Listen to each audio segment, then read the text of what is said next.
Good morning, APUSH. Happy Tuesday. Yesterday, we went over something that is very near and dear to my heart, the American Indian movement, and today we are transitioning into the Nixon presidency. We are going to be spending the next 3 days on Richard Nixon, and so today we are going to be doing a deep dive on his foreign policies. To set the stage and provide some extra context, remember that Nixon is coming into the presidency during the height of the Vietnam War. Johnson had escalated the war in Vietnam to the point of basically public ridicule. He was not well liked after his involvement with the Vietnam War, which is why he didn't run for president.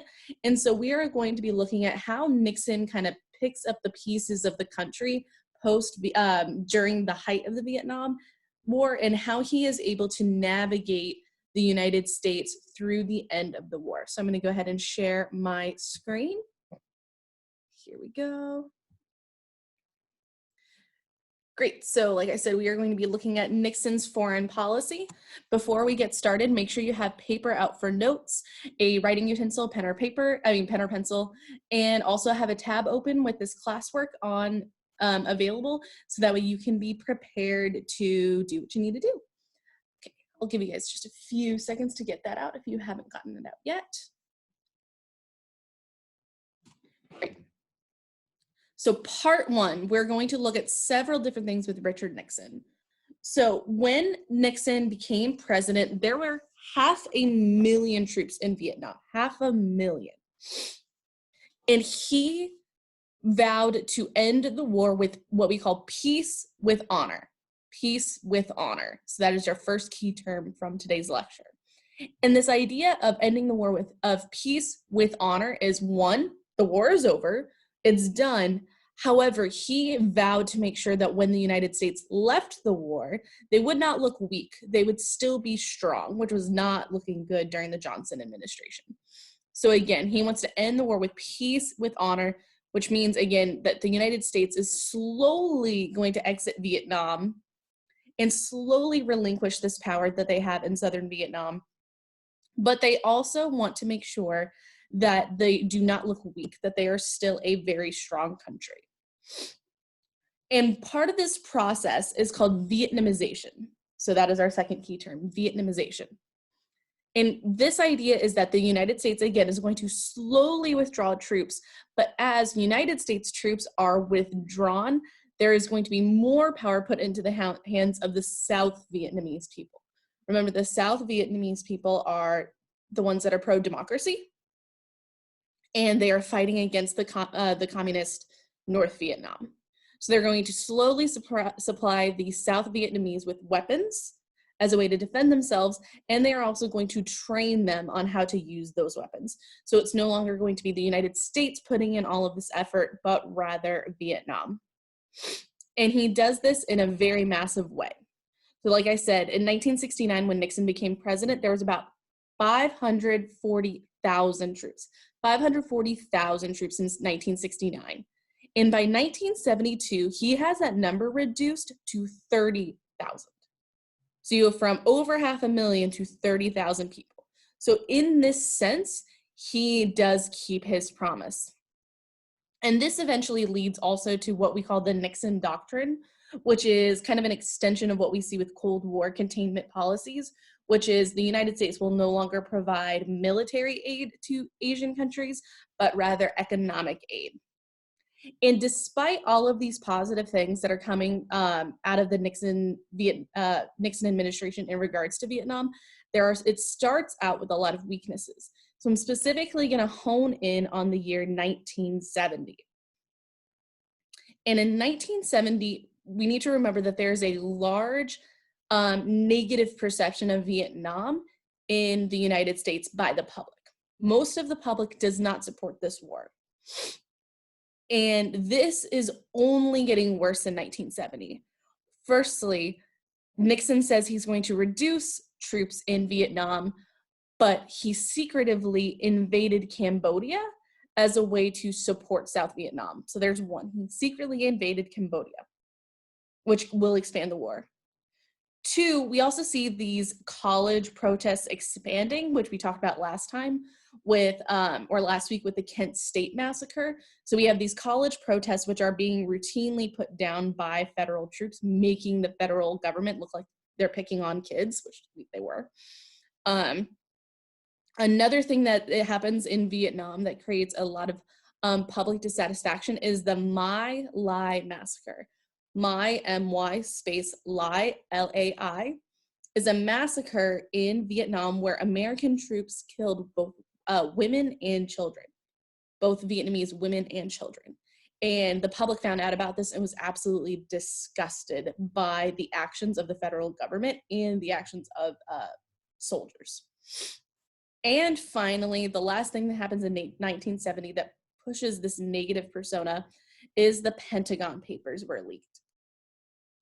Now, the Pentagon Papers were a lot of documents that detailed the mistakes of the United States government in Vietnam and pushed forward the deception of the United States and Vietnam.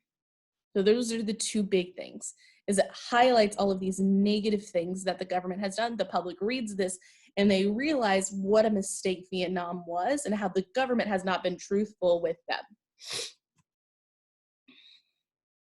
This leads us into the latter part of Nixon in the Vietnam War. So in the fall of 1972, armistice talks begin. So fall of 1972. And this takes a while to really take hold. So Nixon starts bombing North Vietnam, just absolutely obliterating it off the face of the earth as a way to demand that they have these peace talks. It wasn't a peaceful agreement that we should end this war. He was making it happen. And after the bombings take place, it only takes a few weeks for armistice to be reached. This is finalized with the United States withdrawing troops and many American POWs on the Vietnamese side are returned to the United States. This is finalized in the Paris Accords of 1973, which allowed for a ceasefire in Vietnam and also in South Vietnam, as well as free elections. However, with America out of South Vietnam crumbles to communism very, very quickly. And very quickly, Vietnam becomes a united communist country. The other big thing that comes out of Vietnam in the Nixon era is the War Powers Act. The War Powers Act. This was passed in 1973 by Congress, and this was in response to the actions that Nixon took in Cambodia. And the War Powers Act does two things. One, the president has to report to Congress in response. The president has to report to Congress within 48 hours of any military action. Anytime the president uses the military, he has to respond and talk to Congress within 48 hours. Secondly, the president has to get congressional approval for any military action that is going to last more than 60 days. So the president has to go to Congress for approval if he plans to use troops for more than 60 days. And this finishes us up with kind of the extension of Vietnam and more along the lines of just Nixon's foreign policies during the Cold War. So after Vietnam, the United States looks pathetic. We look very weak. We look incompetent. We were beaten by a very small, very communist country in theory. And so we had to reestablish our reputation as a true leader and powerful country. And so what Nixon does after Vietnam is he focuses on strengthening the United States' position in world politics. And he does this by capitalizing on the rivalry of the USSR and China. So even though these are both communist countries, they are not fans of each other. And so he decides to further divide them by becoming an ally with China. And this is what begins his détente. Now, his détente is a reduction of Cold War tension. That's it. It's the attempt to reduce Cold War tension.